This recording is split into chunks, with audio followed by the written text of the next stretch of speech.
As part of this week's ScholarStrike, I'd like to offer this mini talk in the form of a book review, or better, a recommendation about a book that I think gives us a lot to think with on the themes of this week's strike.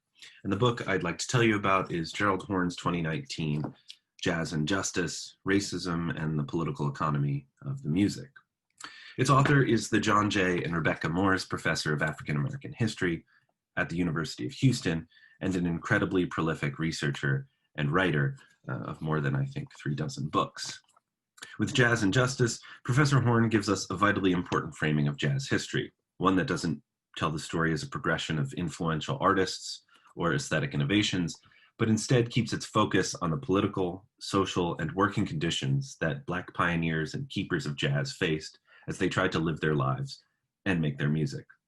It's a book about an art form, to be sure, but it also conveys broader arguments about what Horne calls, in a memorable phrase, quote, the inflamed conjuncture where racism encountered economics, end quote. The story is driven by a central opposition. On one side, opponents and exploiters of the music, the Klan, the mob, the police, the record industry, and very often white audiences and musicians. On the other side are those who were nurturing the music and fighting to protect it, as well as themselves. Black jazz musicians and their very occasional comrades across the color line, and sometimes also outside the music world. I'd begun reading Jazz and Justice just before NBA players, WNBA players, and other athletes went briefly out on strike in late August.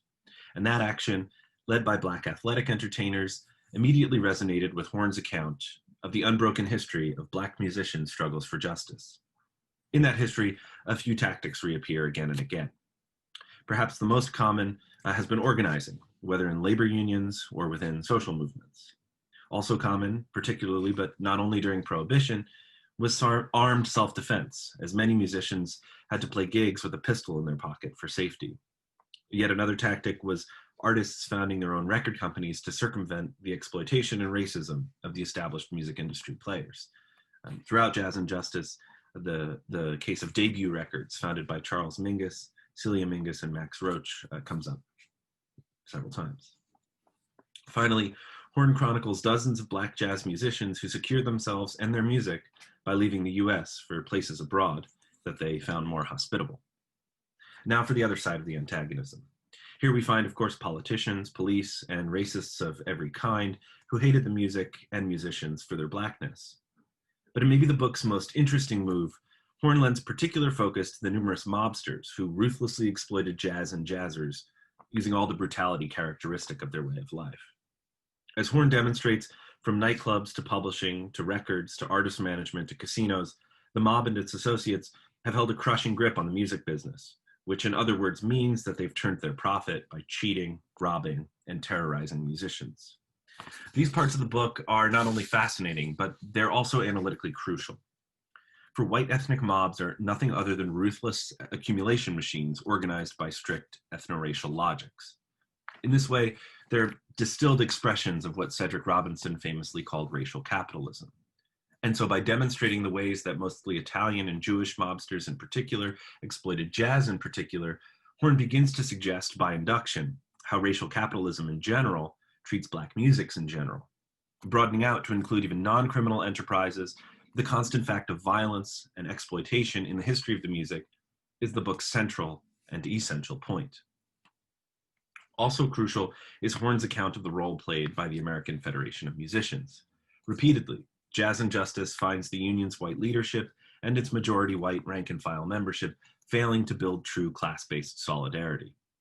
Rather than uniting the whole of the musical working class, the AFM largely functioned as what Horne calls a job trust for white musicians, thus participating, for example, in the nearly wholesale exclusion of Black musicians from symphonic or film score work, and also weakening the position of those waging the labor struggle in Black musics like jazz. Also key here is the story of union integration. In the first half of the 20th century, the AFM was almost entirely segregated. In the 40s, of 673 locals, 631 were white only, a few dozen were Black locals, and only New York's and Detroit's were non-segregated. When, at mid-century, AFM locals began the process of so-called integration or amalgamation, the results for Black musicians were mixed at best. Horne assembles testimony from Scores of jazzers commenting on this fraught period, which more often than not resulted in the erosion of their power within the union as they became subsumed by their majority white so-called colleagues. One of the most striking losses in this period was of the union halls, the physical spaces of formerly Black locals, which had served as places of sociality, music and political education, and refuge. Among the several lessons of this history is the reminder that in the analysis of political economy, racism must be accounted for on both the capital and labor sides of the equation. To come toward an ending, I should note that Jazz and Justice is tremendously rich with detail, and I've drawn out here only a few of its more prominent themes. Its account of racism in the musicians' union and in its history, the role of white ethnic mobsters as the tip of racial capitalism's spear, and the strategies and ideologies of struggle embraced by Black jazz musicians across the music's history. But countless other threads run through the book as well, and it rewards readings that follow any one or several of them. There's a huge amount here to think with, and I recommend reading the book very highly. By placing, as its subtitle says, racism and political economy at the gravitational center of a music history, Jazz and Justice gains a critical vantage on the stakes of this extraordinary art form. It takes us beyond notes and rhythms to center the material realities of the musicians who breathed life into jazz. And among other things, it's an antidote to still popular triumphalist and nationalistic accounts of jazz as quote unquote America's music in some kind of minimally problematic way. As the present ScholarStrike urges us to continue to interrogate the broad and deep reach of anti-Black violence, we would do well to study and extend Professor Horn's lines of inquiry in this book out beyond jazz into the rest of music, and out beyond music into the world at large.